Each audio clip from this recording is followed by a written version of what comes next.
Teeth help in chewing of food. नहीं, मैं teeth के फंक्शंस की बात नहीं कर रहा हूं, मैं टीथ के स्ट्रक्चर्स पूछ रहा हूं। टीथ के स्ट्रक्चर्स क्या क्या होते हैं? कैल्शियम, और कुछ?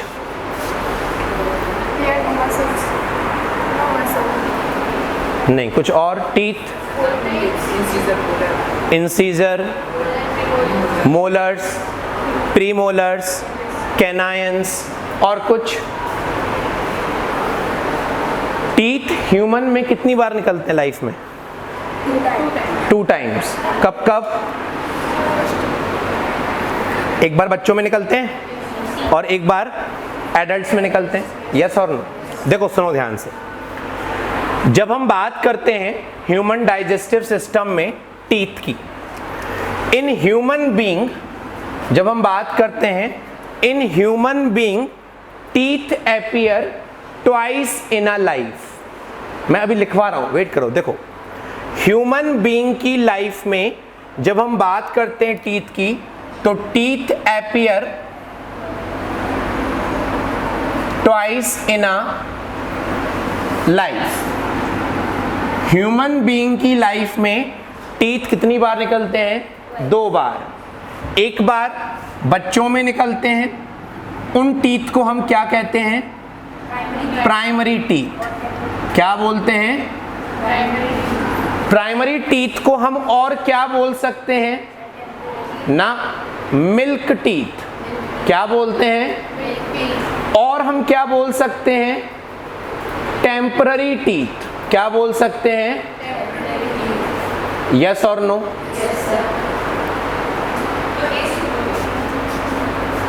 कुछ और? सेकेंड पॉइंट सुनो, जब टीथ निकलते हैं एडल्ट में, तब हम उनको बोलते हैं परमानेंट टीथ। क्या बोलते हैं? या फिर हम उनको नाम देते हैं adult teeth. Just listen the first important point regarding NCERT. In human being teeth appear twice in a life. This condition is known as diphyodont। क्या बोलते हैं इस कंडीशन को हम? डाइफायोडोंट। क्या बोलते हैं? इसका मतलब क्या है? टीथ लाइफ में कितनी बार निकलते हैं? 2 टाइम्स। एक बार बच्चों में और एक बार एडल्ट्स में। क्लियर? सेकंड सुनो, ह्यूमन में जो टीथ होते हैं, all teeth are different in size and shape. Human being में सारे टीथ का साइज एंड शेप कैसा होता है? डिफरेंट। अगर हम बात करें हम अपनी, ह्यूमन बीइंग में एडल्ट में 32 टीथ होते हैं। कितने होते हैं? 32 के 32 टीथ का अगर आप साइज एंड शेप मेजर करोगे तो सबका साइज, सबका शेप अलग अलग आएगा। ठीक है, first thing. Second thing, human being में टीथ अलग अलग टाइप्स के होते हैं, इंसीजर, कैनायन, प्रीमोलर्स, मोलर्स। इस कंडीशन को हम नाम देते हैं हेट्रोडोंट।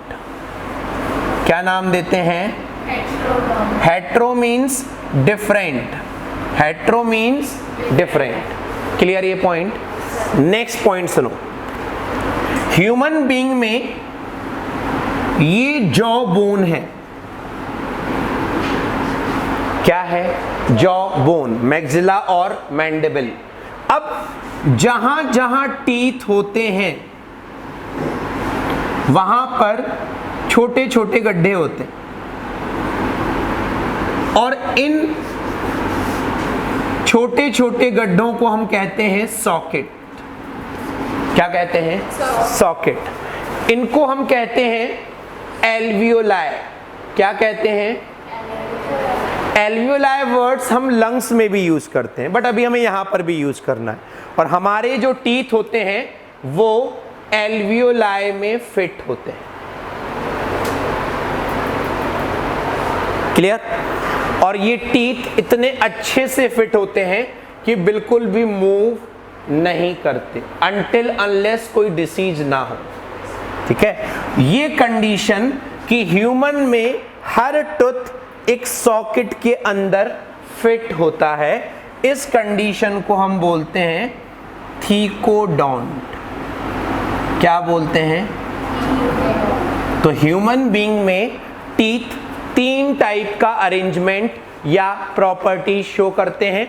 टीथ लाइफ में 2 बार निकलते हैं, उस कंडीशन को हम बोलते हैं डायफायोडोंट। टीथ अलग अलग साइज एंड शेप के होते हैं, उनके फंक्शंस अलग होते हैं, incisor, canine, premolars, molars, that's why they are called heterodont, and every tooth is fit into socket, that condition is called thecodont. That condition is called thecodont. Diphyodont, heterodont, thecodont. लिखो heading teeth, इसमें लिखो in human being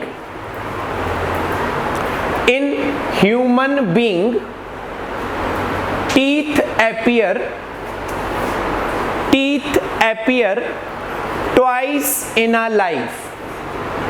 In human being, teeth appear twice in a life, and this condition is called diaphyodont. This condition is called diaphyodont. Write down next point. In human all teeth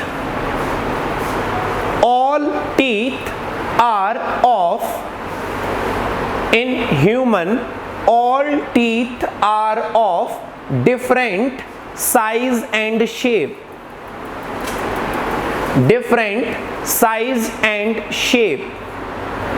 And this condition is called heterodont.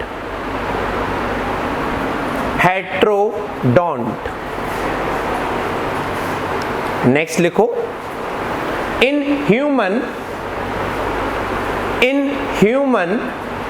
every tooth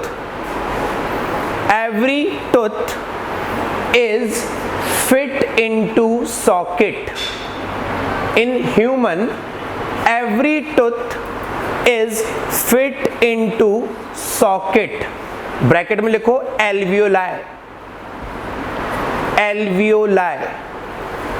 and this arrangement is called thecodont. This arrangement is called thecodont. Clear this point? Yes or no? सारे points एक बार read करो। देखो बच्चों, सुनो अब ध्यान से। अभी हमने बात की टीथ की 3 डिफरेंट कंडीशंस की, हेट्रोडोंट, डायफायोडोंट, थीकोडोंट। अब हम डायफायोडोंट को थोड़ा सा डिटेल में लेकर चलते हैं। सारे पॉइंट्स ध्यान से सुनना, फिर हम उसको कॉपी करेंगे। अभी मैंने बताया कि ह्यूमन में डायफायोडोंट का मतलब है teeth appear twice in a life. बच्चों में जब टीथ निकलते हैं तो उनको हम क्या बोलते हैं? और जब एडल्ट्स में निकलते हैं तो उनको हम क्या कहते हैं?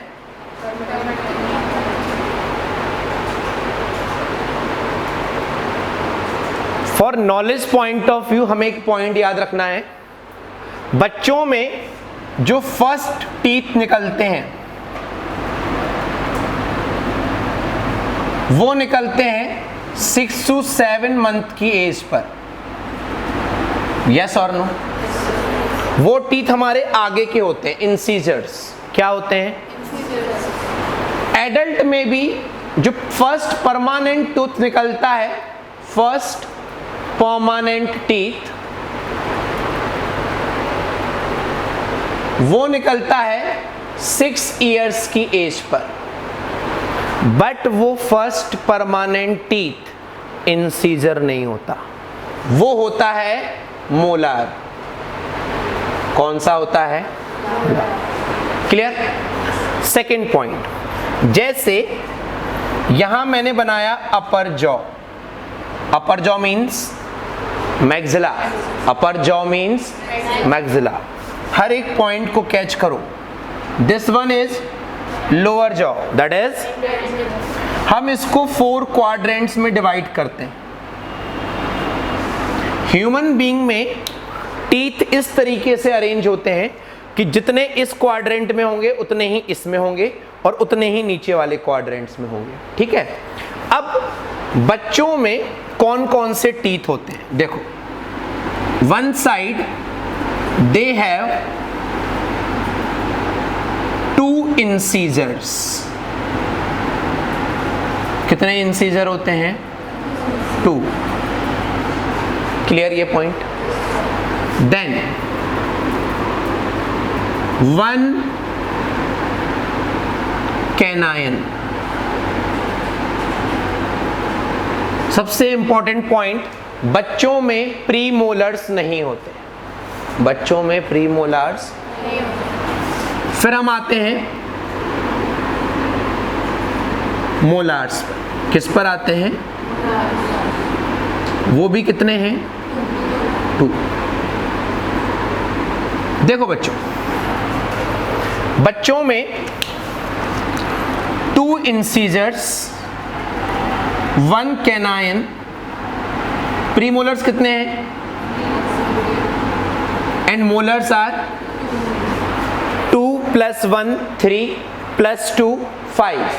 5 टीथ इस साइड हैं, 5 ही टीथ नीचे होंगे। 2 1 0 2। अब टोटल करो इसका, 5 दिस साइड, 5 लोअर साइड, इनको ऐड करना है। 5 + 5 10, और उतने ही इस साइड होंगे। मींस कितने टीथ हो गए? 20। 5 + 5 10 × 2 20। This is called dental formula for children's teeth. अगर आपके पास कोई भी डेंटल फॉर्मूला आपको दिया हुआ है, आप नंबर ऑफ टीथ निकाल सकते हो। ऊपर के टीथ ऐड करना है, नीचे के दोनों को ऐड करना है 2 से। जैसे मैं बोलूं, यहां टीथ लिखे हैं, तो टोटल टीथ कितने होंगे? 3 3 6 6 + 6 × 2 24। समझ में आई मेरी बात? यस और नो? अच्छा, एक चीज और देखो, फर्स्ट टीथ रिप्रेजेंट करते हैं इंसीजर को, then canine, then and then. ठीक है, मैं इसको सेपरेट करता हूं। इंसीजर्स कितने हैं? 2/2। तो अगर पूछा जाए बच्चों में कितने इंसीजर टोटल होंगे, तो 2 + 2 4 × 2 कितने हो गए? 8। तो बच्चों में टोटल इंसीजर कितने होंगे? 8। 2 this side, 2 this side, 2 this side and 2। समझ में आ रही है मेरी बात? ऐसे ही कैनाइन 1/1 + 2 × 2 4। मोलार्स 2/2 8। प्रीमोलार्स नहीं होते, प्रीमोलार्स आर 0। समझ में आई मेरी बात? This is the primary teeth. जब हम बात करते हैं परमानेंट टीथ की, सेम थिंग, अपर जॉ, लोअर जॉ। देखो, हम लोअर जॉ पे जाते हैं।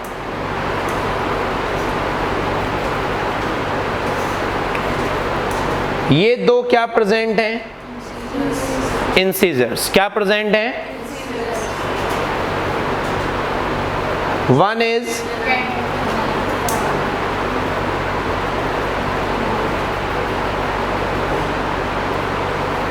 2 are okay and 3 are molars. अब एक और चीज सुनो, देखो अभी मैंने यहाँ 2 मोलार्स बनाए, देखना बच्चों, 2 इंसीजर, 1 कैनायन, 2 प्रीमोलार्स एंड 2 सेम नीचे होंगे. जब हम एज पर होते हैं 16 इयर्स की या उससे कम एज पर, आइदर 16 और लेस देन 16, तब हमारे ओरल कैविटी में 3rd मोलर एब्सेंट होता है. तो up to the age of 16, up to the age of 16 सिर्फ कितने टीथ होते हैं? 3, 5, 7. 7 upon 7 14 into 2. क्लियर ये पॉइंट? अब आफ्टर 17 इयर्स, 16 के बाद 17 इयर्स से लेकर 21 इयर्स तक, in between 17 to 21 3rd molar निकलता है. तो क्या हो जाएगा डेंटल फॉर्मूला? 2 1 2 3, 2 1 2, टोटल कितने हो जाएंगे? तो अभी जो आपकी एज है, आपके ओरल कैविटी में कितने टीथ होंगे? ना कि 32. अब एक चीज और सुनो, ये जो 3rd मोलर होता है, एक्चुअली क्या होता है, 16 इयर्स का टाइम बहुत बड़ा होता है. ये सारे टीथ अच्छे से अपने आप को जॉ में अरेंज कर लेते हैं. इस 3rd मोलर के लिए बहुत कम स्पेस बचता है. जब ये निकलता है तो 90% केसेस में पेन होता है, बहुत शार्प, और डेंटिस्ट या डॉक्टर उस टूथ को निकाल देता है. निकालने से दर्द खत्म होगा. अगर नहीं भी निकाले तो ये टूथ हमारे फूड को च्यू करने में हेल्प नहीं करता. इस टूथ का हमारी बॉडी में कोई भी यूज नहीं है. किस मोलर का? 3rd मोलर का. किस मोलर का? तो इसलिए डेंटिस्ट उसको निकाल भी दे तो हमें लॉस नहीं है. तो जो 3rd मोलर होता है ह्यूमन में, वो फूड च्यूइंग में हेल्प नहीं करता, इसीलिए हम उसको विजडम टूथ भी कहते हैं. हम उसको वेस्टिजियल टूथ भी कहते हैं. मेरी बात समझ में आ रही है? यस और नो? तो इन ह्यूमन बीइंग प्राइमरी टीथ में फर्स्ट टीथ निकलता है 6 to 7 मंथ पर, और फर्स्ट परमानेंट टूथ निकलता है 6 इयर्स की एज पर. और वो फर्स्ट परमानेंट टूथ क्या होता है? मोलर. बच्चों में 2 incisors, 1 canine, 0 premolars, 2 molars. Dental formula is 2102 upon 21. Adult में up to the age of 16 years dental formula क्या होता है? 2122 अपॉन, और एडल्ट्स में 2123 अपॉन. इसको जस्ट ड्रॉ करो, एज सच ऐसे ही बनाओ. देखो ध्यान से, जब भी हम किसी टूथ की बात करते हैं, a single tooth consist of 3 parts.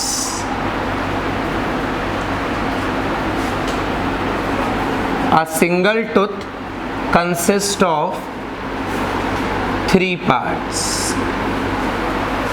Okay, this portion which appear in oral cavity, जो हमें दिखाई देता है व्हाइट कलर का part, that is called crown.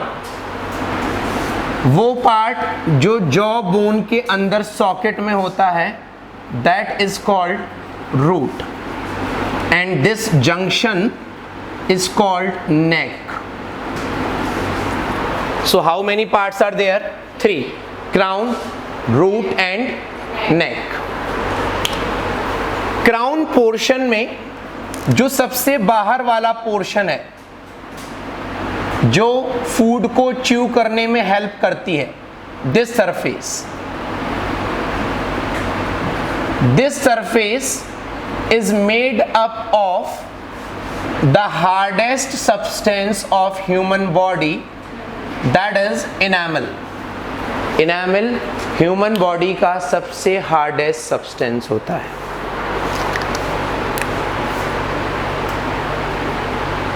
Enamel forming cells are known as ameloblast।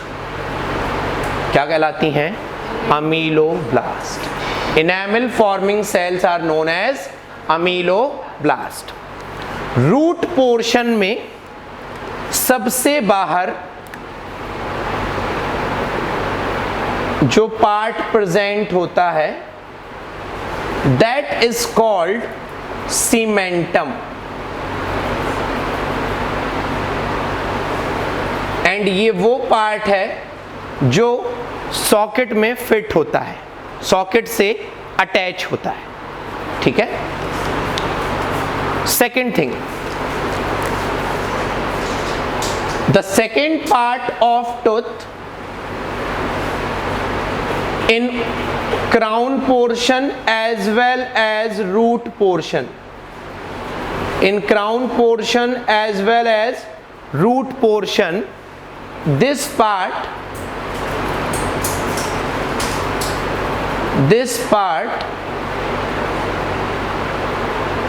is known as dentine। Enamel part hard होने के साथ साथ नॉन लिविंग होता है। अगर एक बार इनेमल पार्ट ब्रेक हो जाए दोबारा रीजनरेट नहीं होता। बट डेंटाइन एक ऐसा पार्ट है जो लिविंग होता है, जिसमें सेंसिटिविटी होती है और एक बार थोड़ा बहुत ब्रेक होने के बाद वो फिर से रीजनरेट हो सकता है। डॉक्टर्स भी जब एड में टूथ के बारे में बात करते हैं they always talk about dentine sensitivity, not enamel sensitivity, क्योंकि इनेमल में सेंसिटिविटी होती ही नहीं है। इसीलिए जब हमारे टूथ का ब्रेकडाउन स्टार्ट होता है बैक्टीरिया की हेल्प से तो हमें स्टार्टिंग में पता ही नहीं चलता, और जब पता चलता है सेंसिटिविटी स्टार्ट हो चुकी होती है तब तक बहुत सारा इनेमल डिस्ट्रॉय हो चुका होता है। Clear this point? Now inside the tooth this living portion it contains soft tissue, this living portion is called pulp, जो क्राउन पोर्शन में भी है और रूट पोर्शन में भी है। क्या कहलाता है? पल्प। इस होल से, यहां पर छोटा होल बनाया था मैंने, इस होल से ब्लड वेसल्स भी जाती हैं, इस होल से नर्व्स भी जाती हैं। Means blood vessels, nerve sensitivity, ये सारी चीजें पाई जाती हैं टूथ के अंदर। क्लियर ये पॉइंट? हर टूथ में जितनी रूट्स होती हैं उतनी ही ओपनिंग्स होती हैं। जैसे मोलर है, मोलर में 2 रूट्स 3 रूट्स होती हैं तो वहां पर ओपनिंग होती है। ब्लड वेसल भी जाता है, ब्लड भी जाता है, मतलब अगर हम फ्रेश टूथ को कट करेंगे तो ब्लड निकलेगा, फ्रेश टूथ को खींचेंगे तो दर्द होगा क्योंकि वहां नर्व सप्लाई है। क्लियर ये पॉइंट?